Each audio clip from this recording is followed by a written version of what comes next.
Two. Welcome to On the Chain.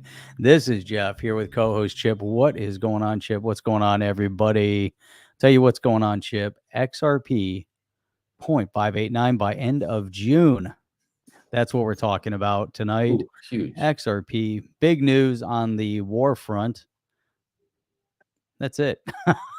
That's what we got, Chip. There you go. And the Hinman emails, Croatia. of course. I'll talk about the Hinman emails. Oh, yes. Hinman emails and Croatia are in the finals of the National League. Yeah. That's also a topic tonight. Thank you, Sir John. If you guys are ready to kick this thing off, XRP 589, end of June, 0.589. Let's go. Welcome to On the Chain. I got the wrong water. Welcome down the chain, Jeff. Welcome. I got soaked. Look at yeah, it's pouring up here, man. It's raining. It's been monsooning up here all day, and man, it was I was up in Orlando yesterday. I was up in Orlando for 2 days, and it was just beautiful weather up there the entire time. And I noticed it gets a little cooler there, Jeff. 3 hours north of us, and it gets just a little bit cooler at night. It wasn't as humid. No, they don't have as much humidity. Definitely have the cold fronts up there. If it's 94 here, it's probably like 92 over there. Yeah, it's just it was kind of nice being up there. It was good hanging out with an old friend, old buddy of mine that I went to school with, and it was very cool. And, we decided to wear jackets to a steakhouse that was like a 15-minute walk away in Disney Springs. So I was like, okay, maybe that wasn't such a good idea, but like trouncing around there. I'm like, wait, you're dropping us off here? The Uber's like, yeah, and I'm like, okay, how far away is it? Like 15-minute walk through a giant crowd at Disney Springs, and that place is so. No, it's huge, crazy with tourists and stuff. Well, let's start off with a banger here. We're going to talk a little bit about. It's not really clickbait. I mean, you don't think 0.58 is possible? We were at 0.56. We were right around the corner. Right around almost at 0.57. We were just shy of 0.57. You don't think 0.58 is? Think that's clickbait? Oh yes, there was a point in there. It wasn't 589. It was 0.589. A little bit. Got to be careful. You got to be careful where you put the decimal point. That's it. Decimal point's important, right? Yeah, if it's or no decimal point at all, that's a big deal. Right. If it was like 5.89, that would be catastrophic. So, or no, $5.89, right? Or whatever. I mean, I can't even think today, Jeff. But anyway, let's go into this right what's here. The first topic? What are we getting? Let's talk about Stuart Alderoty. So finally, what we have is Ripple actually publicly being able to comment on the Hinman emails. I know somebody had asked Brad Garlinghouse prior, like the one day before, he's like, I can't comment. Let's let them come out first, right? And so everyone in the XRP community thought this was going to be the holy grail or something. They thought that this was going to be the 589. Everything was going to be, unicorns and rainbows, and it was just going to be the best thing ever. And I was just like, I was actually thinking I'd be surprised if we even got. I was surprised we got any kind of bump. But usually when good news comes out, we lose, right, Jeff? That's what XRP has been known for. Pretty much, yeah. So Stu Alderoty, general counsel for Ripple, said it's been 5 years since Bill Hinman gave his infamous speech and through the SEC's lawsuit against Ripple and 7 court orders. That's how many orders it took. Remember, you need to give us the emails. No, you need to give us the emails. 7 orders. Finally share what happened behind the scenes, though now it's public email drafts in the speech. And Ripple compiled this little video right here, which we're going to take a look at here. Let's take a look at this. If you don't have sound, let me know. We should have sound on this. On June 14th. Hang on a second. Is that up? Turn that volume up. Yeah, let me put that up there. Bump it up to 11. On June 14th, 2018, then SEC Director of Corporation Finance William Hinman gave a high-profile speech where he declared that a token is not a security when it becomes, quote, sufficiently decentralized. But internal emails and documents show that senior SEC officials repeatedly warned Hinman that his speech wasn't true to the law and would greatly confuse the markets even more than they already were. Now, after more than 2 years and 7 court orders, we can finally share some of what we found in the Hinman speech documents. The SEC head of trading and markets warned Hinman that he was making up factors that, quote, go beyond the typical Howey analysis, as in not in the law, and that the speech could lead to not just confusion, but greater confusion on what is a security. Hinman ignored him. If the network on which the token or coin is to function is sufficiently decentralized, and the purchasers no longer have a reasonable expectation that a person or a group is going to carry out essential managerial or entrepreneurial efforts, those assets might not represent an investment contract. The same official told Hinman he should tie his speech, quote, more closely and explicitly to the Howey analysis. Hinman not only ignored him, but deliberately created factors beyond those identified by the Supreme Court in the Howey case. I wanted to just note a few things. This list is not meant to be exhaustive, but these are things that we look at. The SEC's own general counsel warned specifically that it's legally irrelevant if someone retains a stake in a token and is motivated to take action to increase its value, and that Hinman should delete it from the speech. And once again, Hinman ignored them and said without any legal support that it was important to ask. As that person or group retained a stake or other interest in the digital asset such that it would be motivated to expend efforts to cause an increase in the value of the digital asset. Both Trading and Markets and the General Counsel also disagreed with Hinman's belief that if a network was sufficiently decentralized, information asymmetries would no longer exist, noting that a network creator would likely have more information than a retail holder, using Vitalik Buterin as an example. They warned Hinman that by creating this, quote, other category and focusing on information asymmetries, he was exposing a regulatory gap that the SEC may not have the jurisdiction to fill.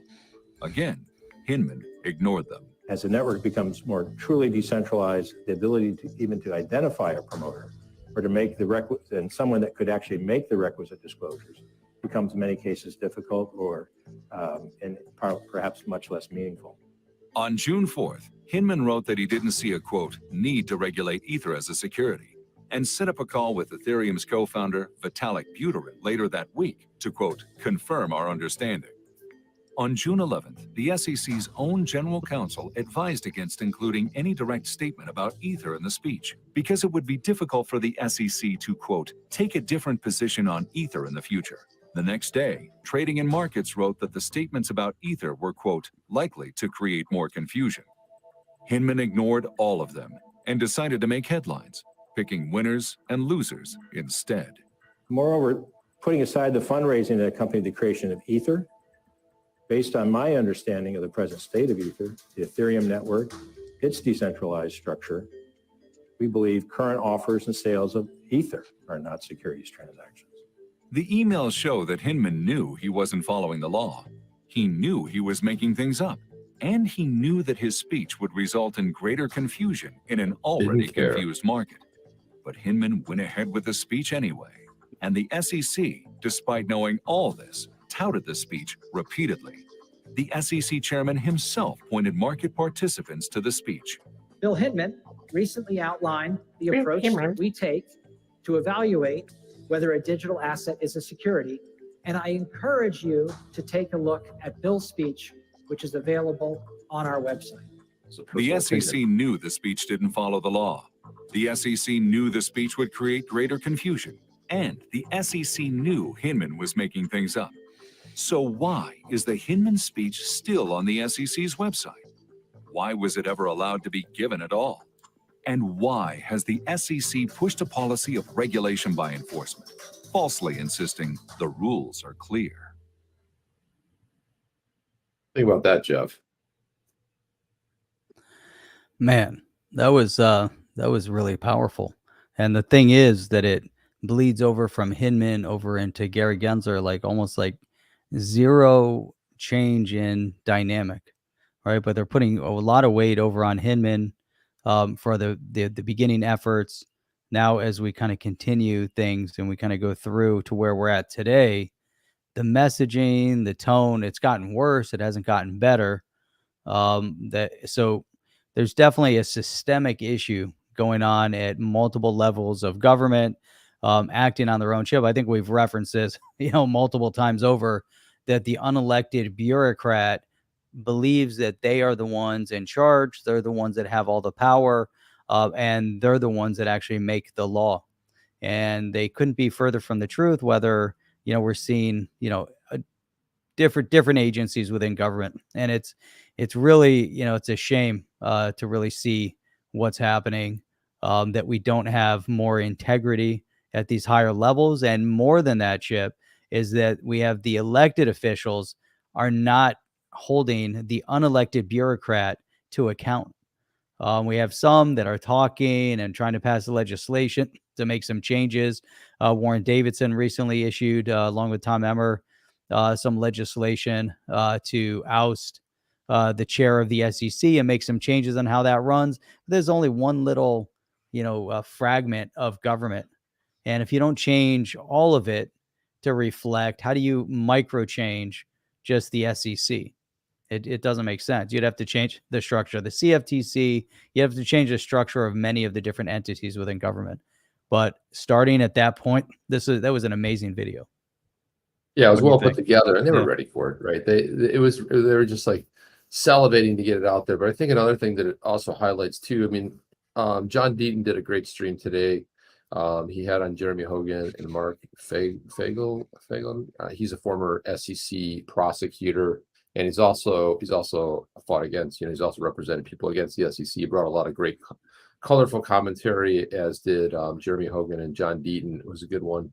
If you guys haven't seen it, but I think some of the things that kind of came up and surfaced in this video was the amazing amount of pushback internally. One of the things that internal counsel, right, the general counsel for the SEC was advising against this.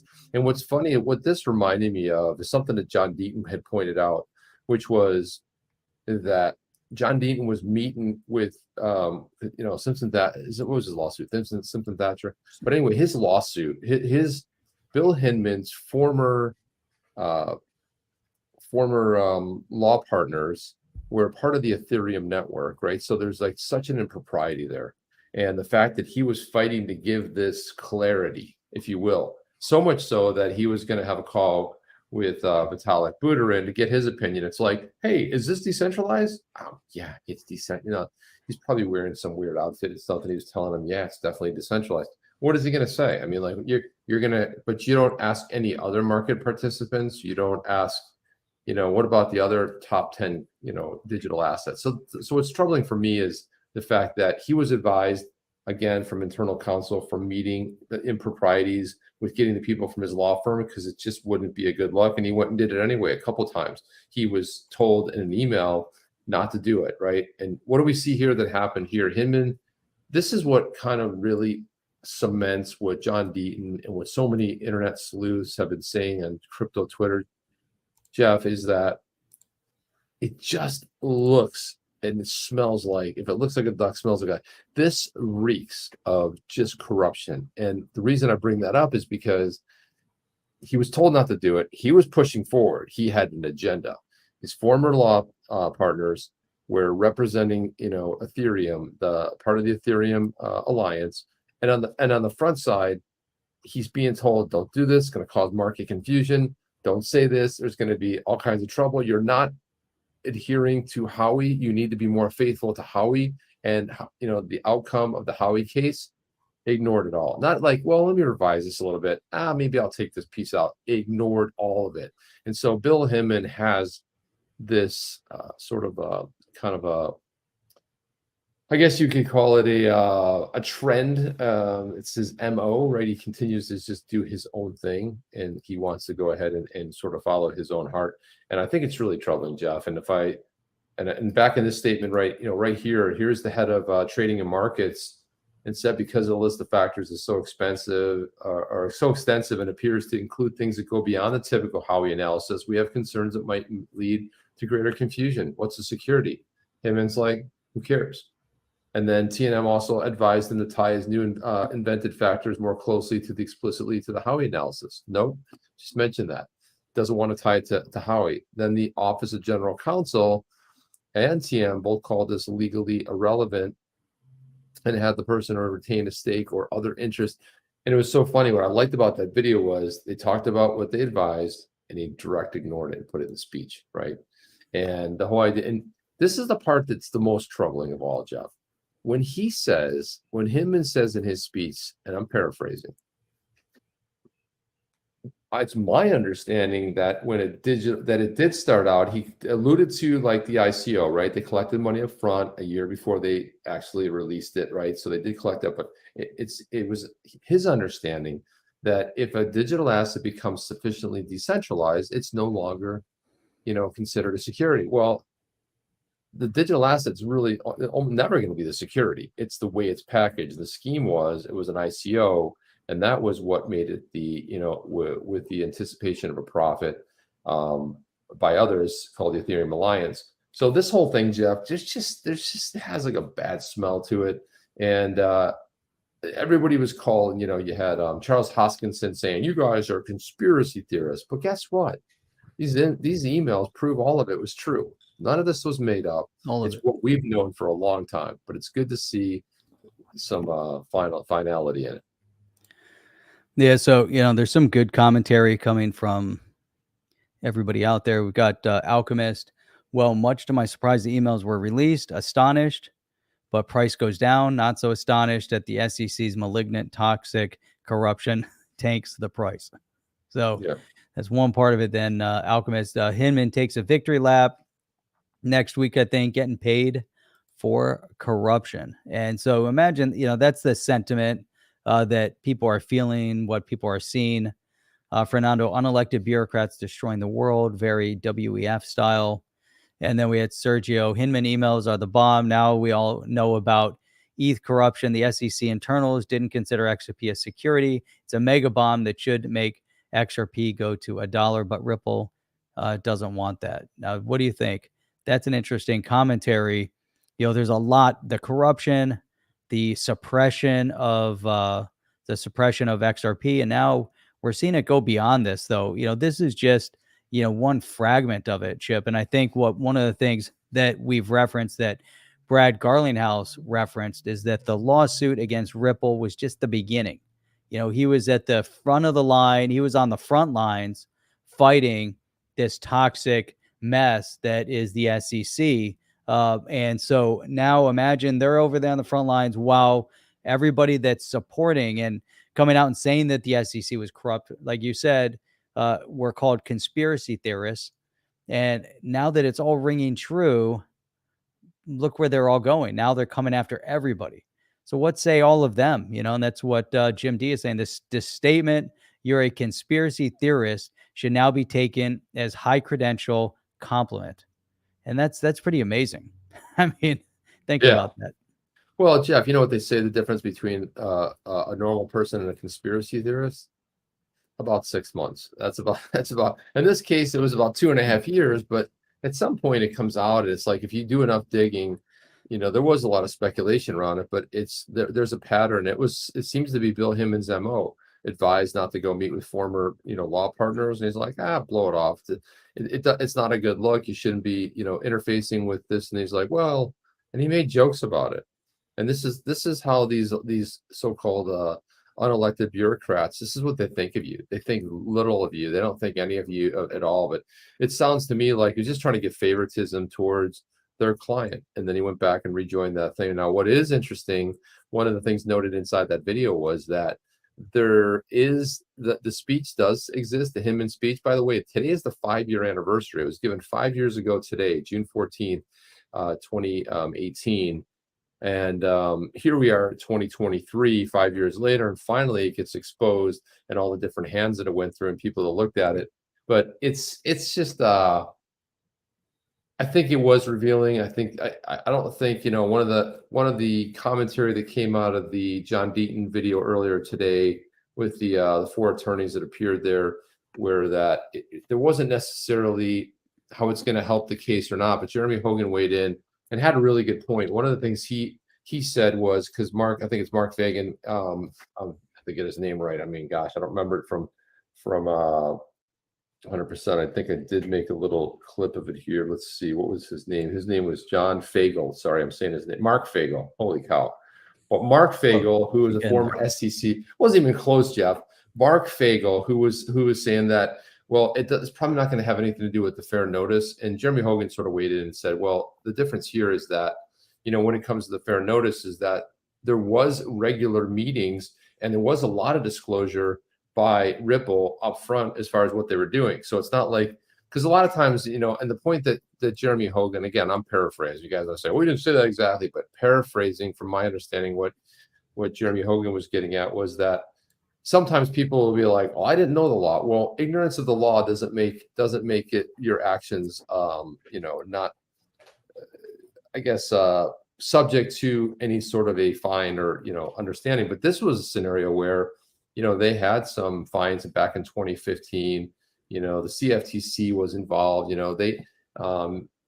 They also, the Justice Department of DOJ was involved as well. So there were some other things that were involved. It wasn't as just that they one day woke up and said, "Oh, geez, we didn't know." Well, there was no market clarity given all along the way, but they were reporting regularly. We've heard it from everybody, from David Schwartz, from Brad. Garlinghouse has said numerous times they were meeting with them pretty often. And something John Deaton brought up earlier today in that stream was that, I think it was around the 5th or 6th of December in 2020, when before the lawsuit was dropped, that Bill Hinman actually left, and there was some sort of a potential settlement on the table. And then Bill Hinman came back, and that's documented in meetings. He actually officially left the capacity of his position at the SEC, but somehow he came back in, right? So it's like, okay, there's nothing strange about that, other than it kind of points to something just doesn't smell right again. And it is awful odd too. Don't you think it's odd that out of all the potential people they thought would be good candidates for the SEC chair, once, we had a new resident in the White House, you think that something could change. Yeah, but don't you think it's pretty odd that Clayton was meeting with Gensler like right before he left? I mean, does that seem odd? And then Gensler becomes the chair. There's something just really kind of weird about that. Yeah. It shows that the corruption, is layered, pretty deeply. It shows that there's a certain type of, I want to say allegiance, but there's a certain type of hierarchy that gets followed, and who gets put back in place, so, obviously, but to the other point of it, though, I think the SEC, the chair of the SEC, is quite a position. So I have a feeling they don't just pick the guy and then it gets announced and then all of a sudden he's trained and he gets invited in. They told him way before they announced, and he's already meeting. They're already handing over. They've done everything behind the scenes that they have to do to get him to where he has to, at least to reveal as much as they can before he goes live. And so they had to have all those meetings leading up to it. But why him? Like, of all the people on earth in the United States, why him? Like, what was the purpose behind that? And what was Hinman doing? What was the teeing up this major lawsuit to lead down to this? I still don't know. That one fragment right there, what was he trying to promote and back up Ethereum and say Ethereum and Bitcoin were the best and they're trying to crush everything else in the marketplace? Was he trying to tee it up because at that moment in time he realized that the only way towards getting any kind of legislation was going to be through a massive lawsuit, and he teed it up that way? Or did he tee it up because he had some, animosity towards the company Ripple and what they were doing in the space regarding Swift and the overall disruption in the banking space? Did Hinman see that and say, hey, here's a way to slow it down? Or did he not even think through it and he just said, hey, here's a major influence in the space. I don't know what the outcome is going to be, but things are moving way too fast. Let's file a massive lawsuit and disrupt. But did they really disrupt anything with that, Chip? What was really the motivation here? Is it's really a bizarre scenario. What did Hinman and what does Hinman get? What does Gary Gensler get out of all this disruption? What's their end game? If it's not some sort of financial reward down the road, we're talking about way down the road. It's not immediate financial gain. I don't know. There's like you said, there's a lot of stuff going on behind the scenes. This is so look at this. Hans Loaded is an official member, a YouTube member. Thank you for that, man. Appreciate that. Thought you already were a member, but that's okay. Maybe I thought for absolute certain that was already there. I wanted to talk a little bit about so Brad Garlinghouse also commented on Stuart Alderoty's tweet. He said, he says, I don't use sorry, what do I have up here? Yasin Mubarak. I know, but that's not the definitely not Brad Garlinghouse. I was like, that's not Brad Garlinghouse. Let me see. Let's go. You know why? Because I think I was sharing the actual tab. Remember how that? It's Brad Garlinghouse 2.0. Right on. Brad Garlinghouse says absolutely unconscionable that a regulator, when presented with so much pushback on what he was about to say and how he compiled this fake test in the first place, decided to move forward anyway and throw an entire industry into chaos. Remember the price of ETH, how it shot up after that, right? So, and then it was like, well, another point that I saw in that video that was kind of a little bit more sort of, I guess, it was a little more suppressed. It wasn't so obvious, but when Clayton alluded and says, go take a look at the speech, that Bill Hinman gave. So I remember they said it wasn't necessarily, it was a personal opinion. It wasn't the SEC, but then you had Clayton say, go look at the speech. This is kind of how we think about it. And so the funny thing about that is that opened up a lot of discovery on Ripple's behalf as well. But he goes on to say that, and of course we watched that video, but he says, for the SEC to sue Chris Larson and me personally for alleging selling unregistered securities when their own division had deliberately created confusion about this, well, I don't have a single polite word to describe this deplorable, politically motivated overreach. And you could actually probably interject deplorable, politically motivated overreach with probably some F-bombs and some other things in there, because he's being about as polite as he can, but it is a massive overreach, Jeff. And it does seem to be politically motivated, right?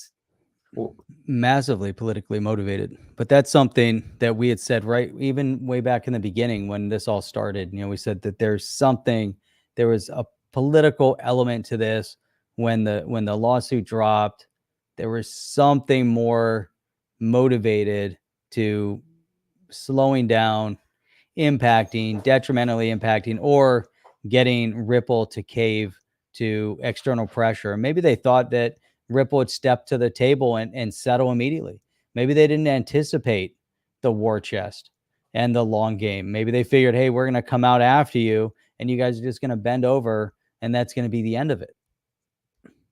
So what they didn't expect, Jeff, and to your point, is what they didn't expect was they didn't expect 80,000 XRP holders to be represented by superhero John E. Deaton. That's something they didn't expect, because they thought they probably expected it to be high profile, but the amount of damage done, $15 billion in market cap eroded overnight, people's personal savings and everything else. And when we saw a bull market achieve all-time highs for several digital assets, many in the top 10, we didn't see that happen for XRP, and a lot of it really had to do with this. So there's so much manipulation as far as price, saying it was a personal opinion.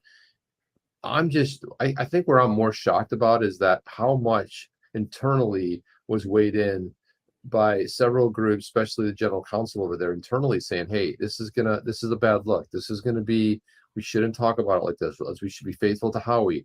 We shouldn't, we're going to cause mass confusion in the marketplace. And Bill Hinman said, thanks. But I mean, why would he even ask for any sort of having internal counsel weigh in on it if he was just going to ignore it? I don't know if he wanted to just see what they thought about it, but I mean, imagine you are in that role, Jeff, and general counsel comes back. Look, we all work for companies. Yeah, we all deal with counsel, right? And there's things we want to do, but your counsel says, hey, if you do this, and again, they're advising you, but when you have an organization that's a government organization, that's an enforcement body of the US government, and they come back and say, hey, not a good idea. Jeff, you've probably been there too, with your companies. Like sometimes counsel say, hey, you can't say that, or you can't do that. Do you say screw it, I'll do it anyway? I mean, right? It's tough. It's a tough predicament, and you're right. I mean, how do you ignore the recommendation of counsel? And again, that's why I think there's more to it. I don't know exactly where it stands. It looks, the visual looks really, really bad. It looks like Hinman, Gensler, Yellen, Warren, and the whole lot of them are all working hand in hand to disrupt the space. They're all They're all playing their part, but it almost looks like it was the course was plotted. They laid out an agenda, and I'm not saying they did this, but it just, now that when you look in hindsight, but you could say they stacked it up, but maybe they were just reactionary, one thing over the other, just one thing. And so where did it all begin? What is their end game? This is what kills me over all of it. Why are they so hell bent on disrupting this entire innovative industry that is so critical to the success of the future generation? It makes no sense. So when all of this is happening, remember China went through its disruption, Russia went through its disruptive periods. So, and here we're looking at Brad Garlinghouse, the overreach, how deplorable, how politically motivated. We're like a banana republic at this point. So while we're the banana republic, right, China is now tokenizing notes on Ethereum. That this is the insanity of all of it, right? The Bank of China investment arm teamed up with UBS to issue tokenized notes, and they're basing it on Ethereum. So think about how insane this is. Here they issued 200 million Chinese yuan worth of notes, which translates to 28 million. And so they're working on that. At the same time, Janet Yellen comes out and is talking about, we're going to have a slowdown of the US dollar as far as a reserve currency. So it looks like, again, the visual looks like it was a concerted effort and a concerted preemptive strike on this class in order to further damage the financial stability of the United States in favor of a nation that is the complete polar opposite, that has, there could also be a direct correlation between that nation and the past 3 years in terms of what happened. So now do we say, hey, these guys were striking the first financial blow while the other country was striking the damaging blow? They were taking the airstrike. So yeah, the initial, ground troops, there was like a shock and awe. They shut down the economy entirely while they're disrupting the ebb and flow of the new asset class, while the other country is now going to embrace that new asset class and take the leading position in that innovation and disrupt the entire position of the US dollar as a reserve currency. Were they part of it? Were they dupes, or were they stooges, or were they culprits to the damaging of the US economy? I wanted to answer this. Jeff Petit put this out. He said, how could Hinman resign and then come back to vote on the lawsuit? Well, he didn't come back to vote on the lawsuit. He wasn't a commissioner, so he did not have a vote as far as on the lawsuit. That was the commissioner. So it was 5-3 vote. It was a 3-2 vote. And Clayton broke ranks with broke party ranks and voted yes. Of course, he's the one that dropped the lawsuit on the way out. But I was referring to is what Hinman had resigned. There was some conversation, alleged, I guess, settlement on the table for Ripple and the SEC. And that's when Hinman came back and got involved with meetings and that. So that's where we don't know for sure what exactly happened there. But, this is something that John Deaton was talking about earlier today. But again, it just, what would be the incentive? What would be the motivation for coming back when you've already left the agency? And why would it be coming back to talk about, I guess, like Ripple or in this lawsuit? It's just, there's so many bad looks here, so much impropriety.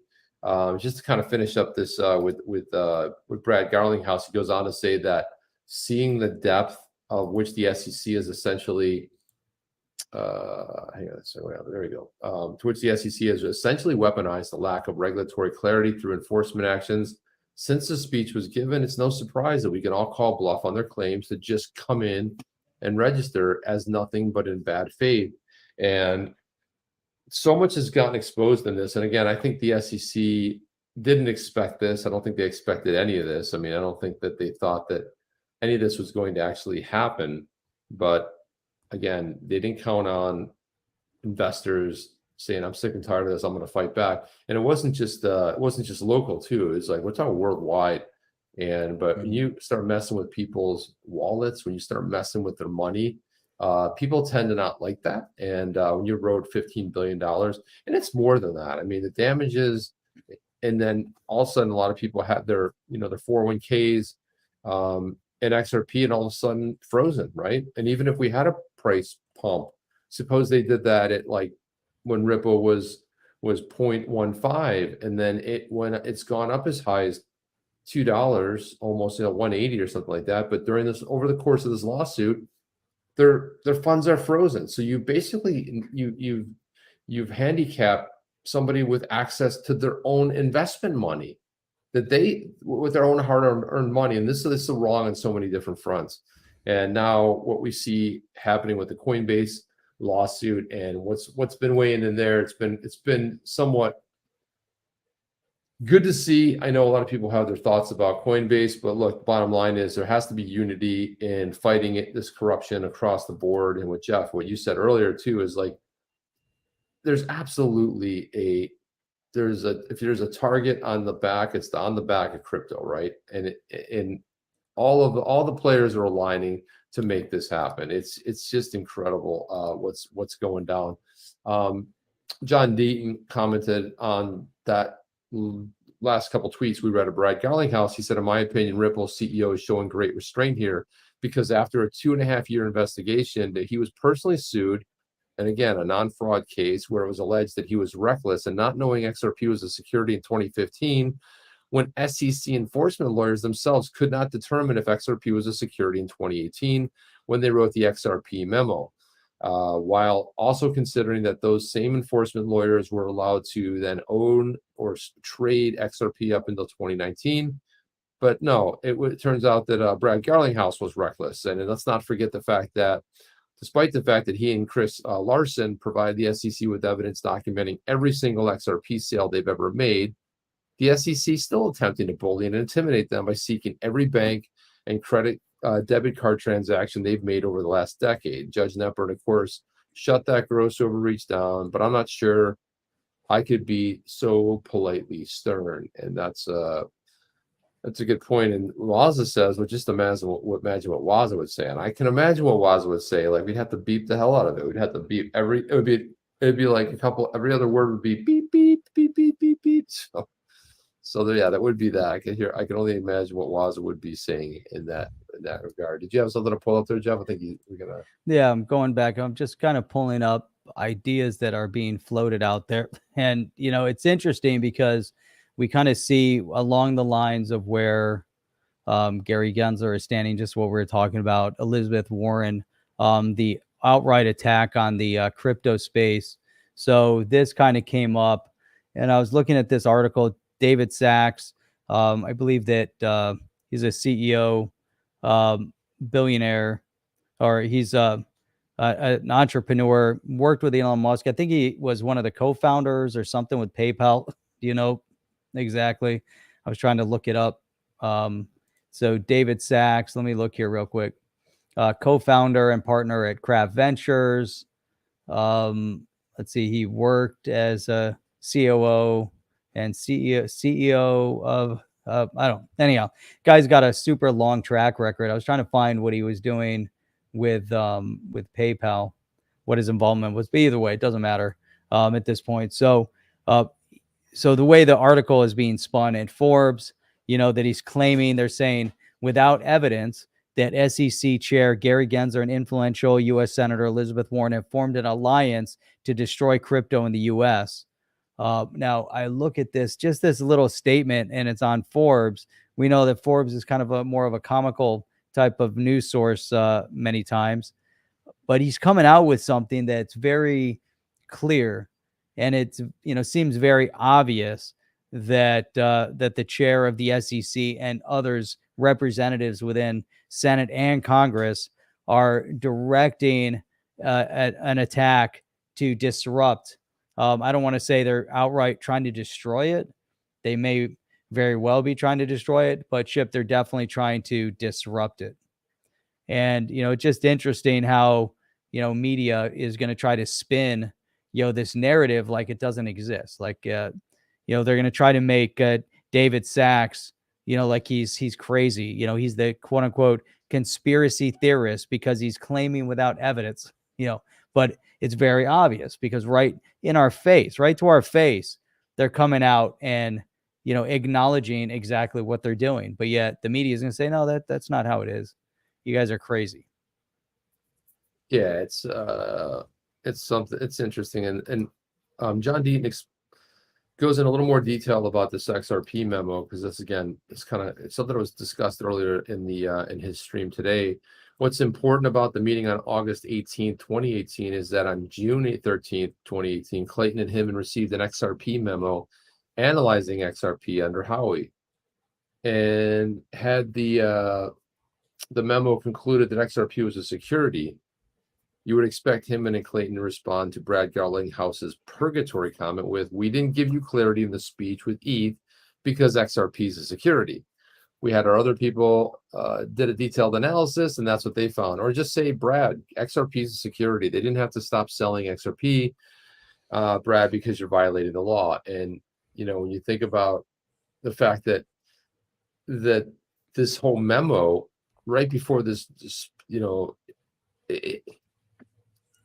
I just don't understand how they could get an XRP, the memo written about XRP, analyzing it under Howey, and if it had concluded the fact that it was a security, it's just, again, it's just more.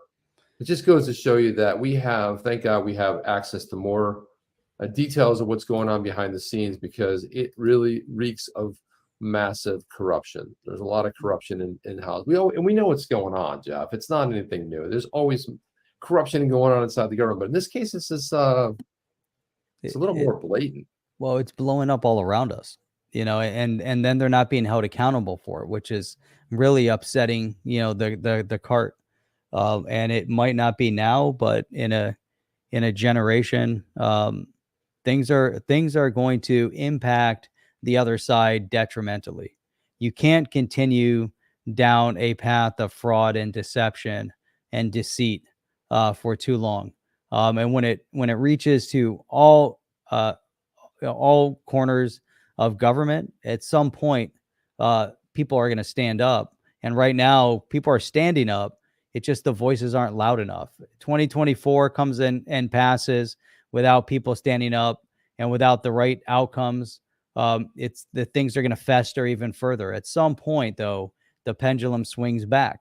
My anticipation, Chip, is that 24 is the year that the pendulum swings back and rights the ship again. If it bypasses 24, it could be a decade. It could be 2 decades, but, it could be a long period of time. And the reason why I'm saying that is because the damage that has been caused is going to be monumental to pull ourselves out of. Now, that we could forecast that, but if we think about in the 1970s, how bad things were in the 70s, towards the end of the 70s, which, that whole period of time, and, the gas lines and inflation and the whole Carter years, and it could be the worst of times. And if we could only go back and hear what people were saying, specifically if they had podcasts and whatnot, other than mainstream media, but if they had podcasts, and people are talking about how bad it's going to be, can things improve? And look at how the pendulum swung back. And we had the 1980s, the Reagan years, and things just started booming. And look at how long the Reagan years maintained, through almost through the new millennia, up until pretty much 2000. If it wasn't for a Newt Gingrich, being Speaker of the House, working with Clinton at the time, if Newt Gingrich wasn't there with a contract to America, things would have gotten worse. They would have undone the 80s in rapid timing. But because of that counterbalance, kept things kind of on track.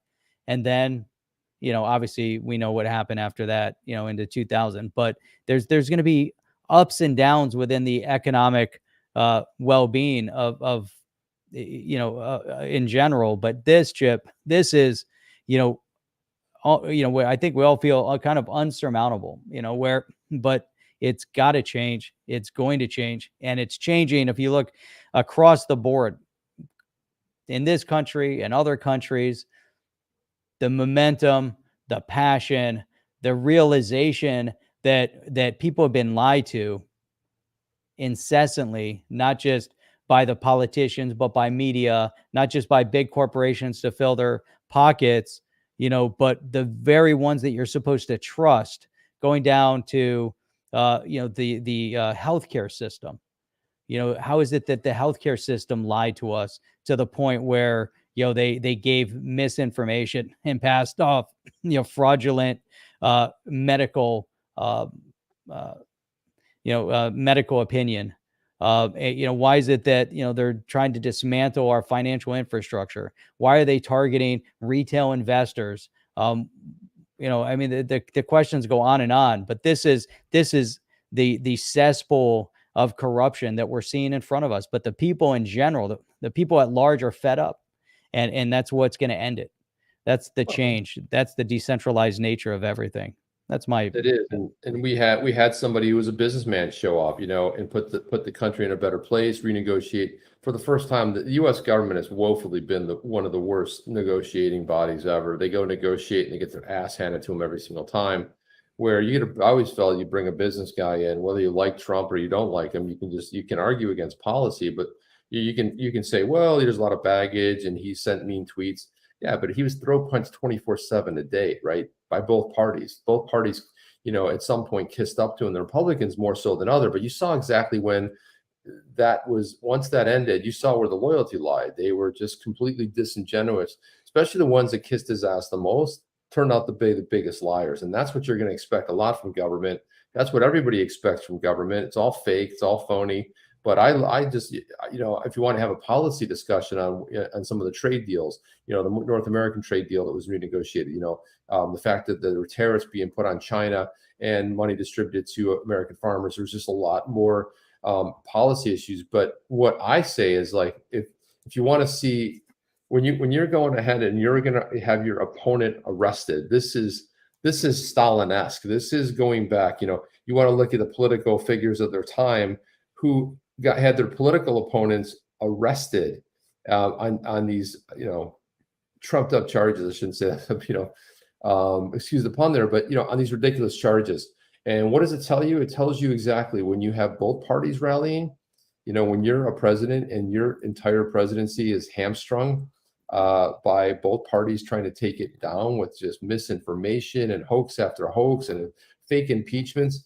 What does that tell you? It tells me everything that I need to know, because it tells me that if you're going to go ahead and try to trap somebody and you're going after somebody and both parties are dissatisfied and unhappy, that seems to be like you're right over the target. Like you just might be ending the corruption on both sides of the aisle. And especially with the rhinos, the Republican name only Republicans, it seems to me that is probably the best thing.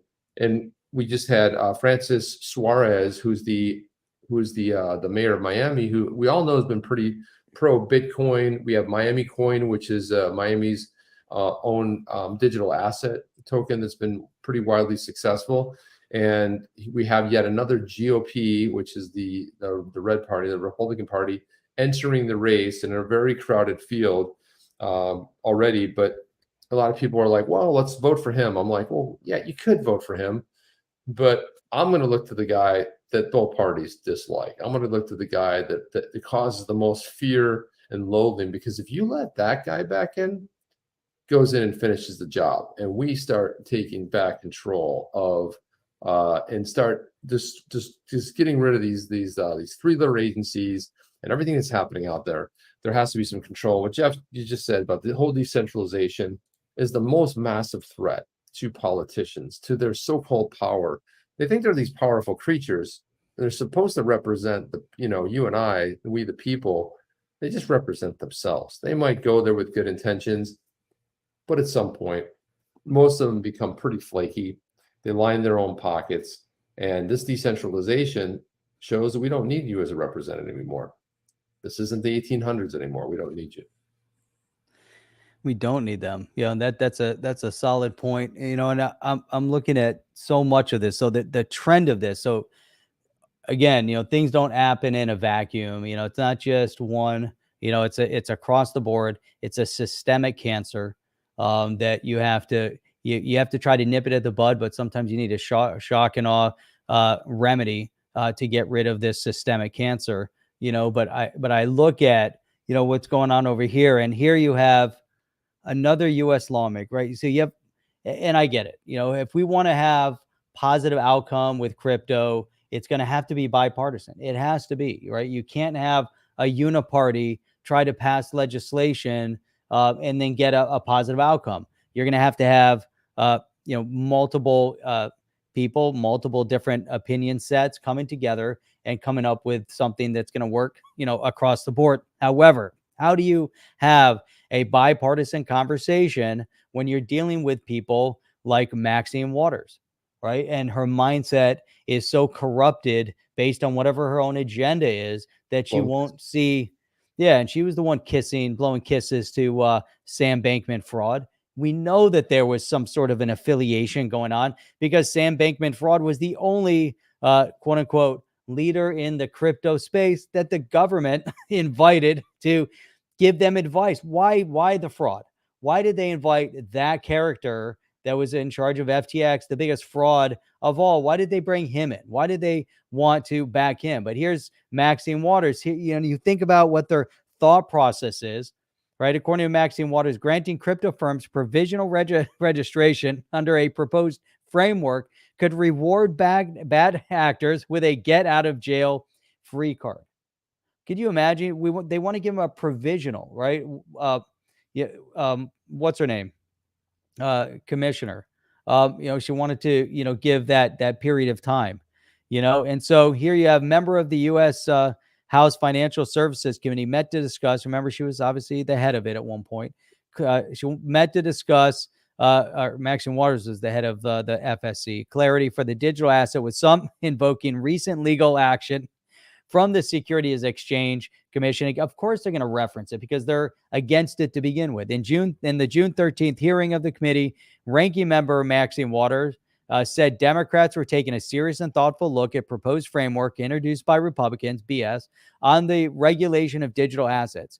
Committee Chair Patrick McHenry said he expected bipartisan input on a draft bill with markups following a congressional recess in July. So yes, it would be great. It would be awesome. That's what he expects to happen. What are they going to do? Because here's again, the mindset. How do you have a bipartisan conversation or bill when you have someone? Waters suggested that without extensive analysis and collaboration between the two political parties, the digital asset legislation could leave the door open for potential fraud and misuse of customer fraud funds.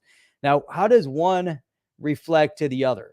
So if you don't have, and I just said, you need bipartisan outcome to get to figure out how you provide clarity for companies to grow and flourish. But her mindset, she doesn't think about how can you provide the path for clarity. She's thinking about how do you stop people, right? She's only focused on fraud and misuse of customer funds, yet they don't look at the banking industry that commits fraud on a regular basis. We can go back and look up, we did that once, Chip, looked up all of the major banks around the world and how many of them have paid millions upon millions of dollars because of fraud, right? And this is, so they're going to focus on the potential misuse of customer funds in crypto because of Sam Bankman-Fried.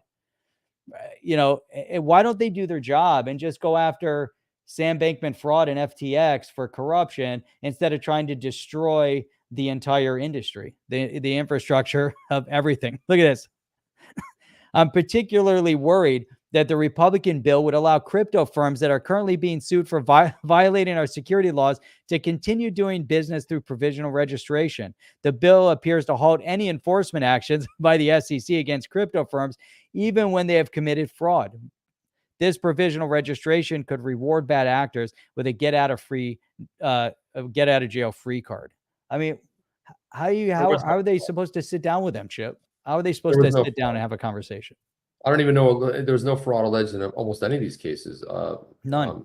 Library as well. So it's just like, it's more BS. But, Apex Crypto is right over the target here. I said that, the Democrats paid for, FTX paid for access. That's how politics works. And his earlier comment was they brought in Sam Bankman-Fried because he gave them money, right? He was donating hand over fist to them.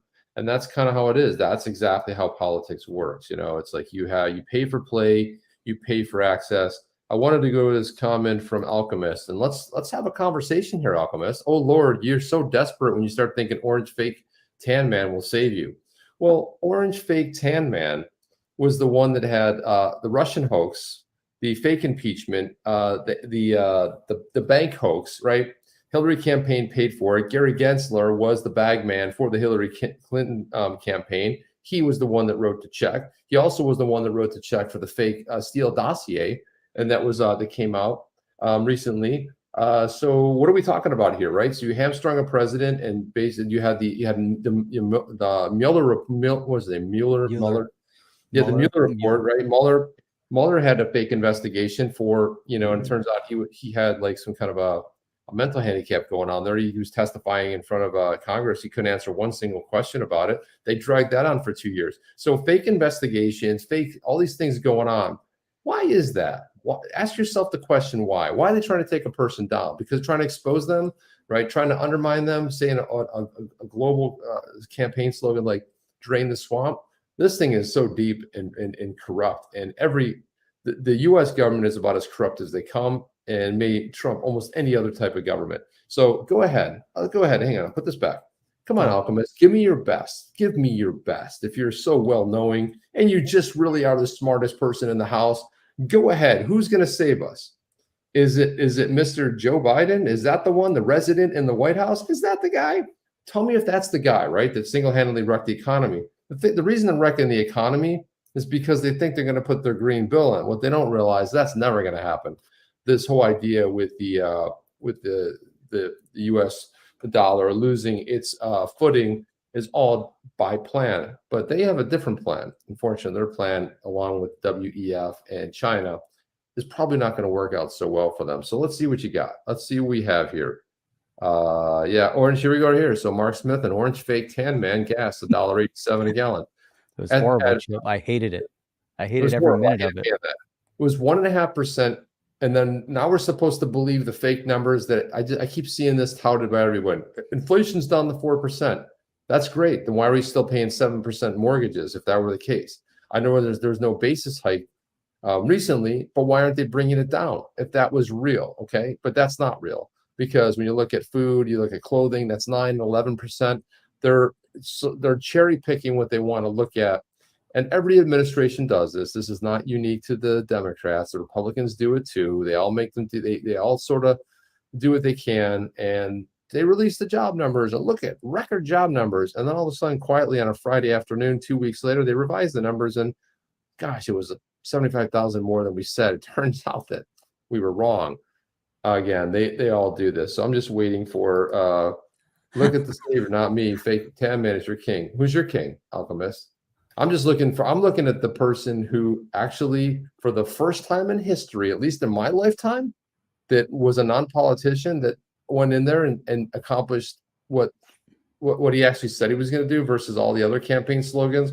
Went in there to go ahead and renegotiate trade and go ahead and protect the sovereignty of the U.S. and the border. That's what I look for, and that's what somebody did. They made a campaign promise, whether you liked it or not. Went in and did what they said they were going to do. That doesn't happen, because if you want to know where it doesn't happen, the resident in the White House right now doesn't have any campaign slogans that are gone there and done what he said he was going to do. Sorry, I had to go on a rant there. That was good. Had to go on a little bit of a rant there. Here's Mark Smith said, Alchemist equals paid Soros operative. You see that, Jeff? That's pretty. I do hope Alchemist says I do hope the treasonous malignant narcissist gets the nomination again. So sad. Yeah, well, listen, man. When I look at who's hated and both parties are going after, tells me everything I need to know. So good luck with your candidate. And the funny thing about it is, you've got Kennedy running. Kennedy already has more support. And Kennedy's like an outside, candidate. You're going to have other candidates get in on the Democrat side, and they could be a no-name. It could be someone you've never heard of. They're going to still poll higher than Biden. Okay, let's face it. Biden had, he's run for president 3 times. Never, isn't it odd, Jeff? He's run for president 3 times. The first time he was plagiarizing, he was lying, he was doing all this stuff, and then the one time he runs against a really pretty good, solid bench of Democratic. Of named Democratic candidates, oh, he's the saving grace magically, right? So yeah, and sure, 7 people showed up at his rallies, but yeah, he won. I'm sure he won the election. I'm sure there's nothing weird going on there. I'm sure we always shut down elections for a month and a half or 5-6 weeks before we count the votes. It pretty much happens everywhere, except for Florida, where we knew by 9 o'clock that who was the governor was his pastime. But just shut it down in a swing state. Let's count ballots for a second. Let's roll stuff in. I'm just saying that it sounds a little bit.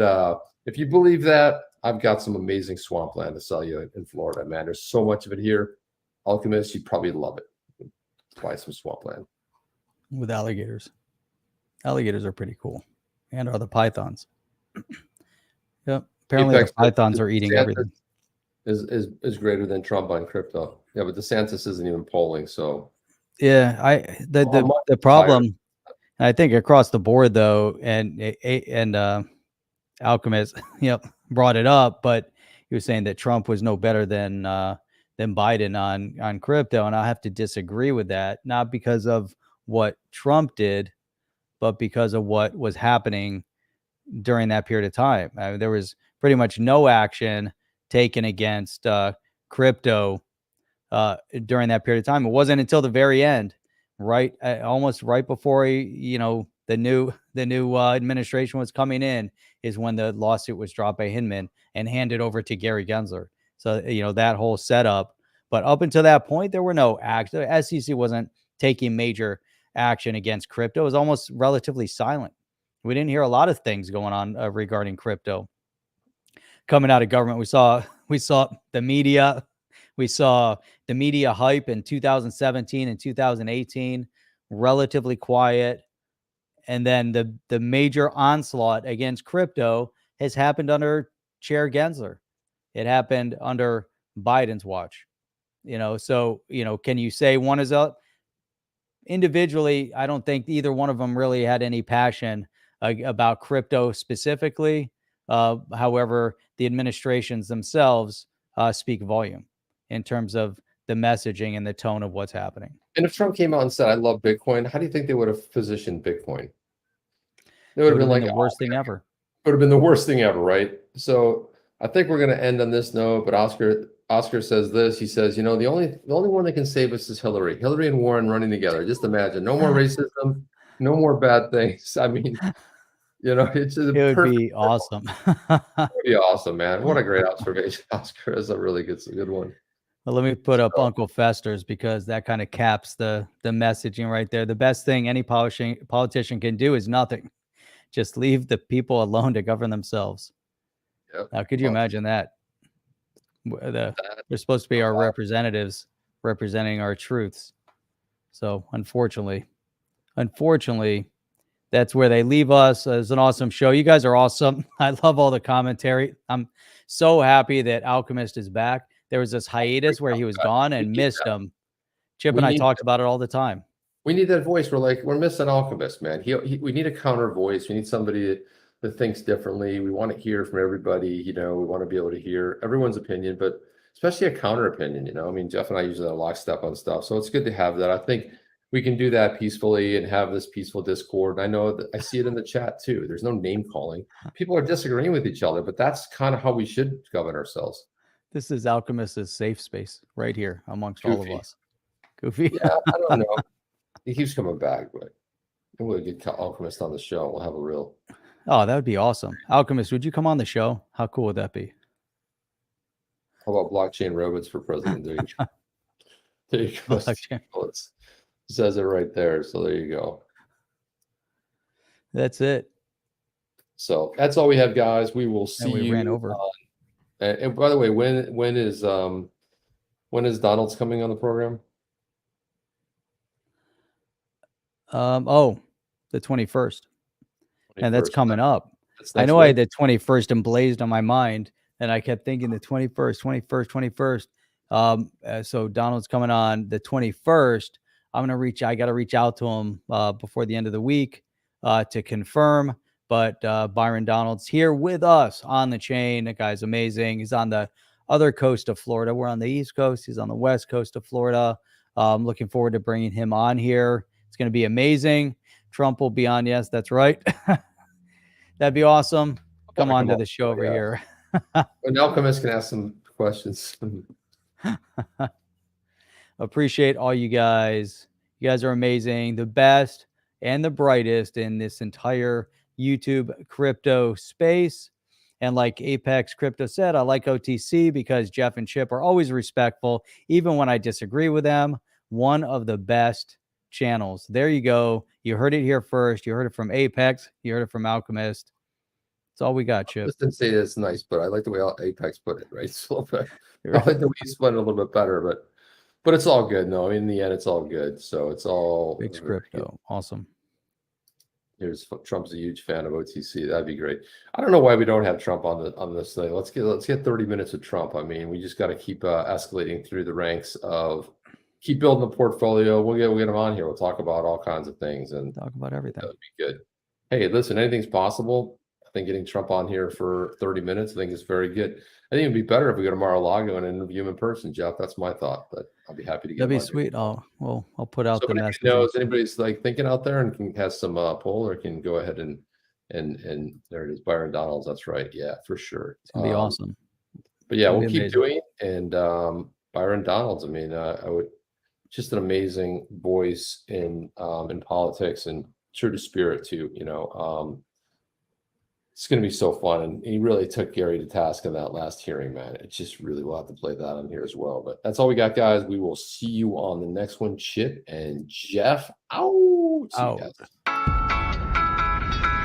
Are you down with OTC?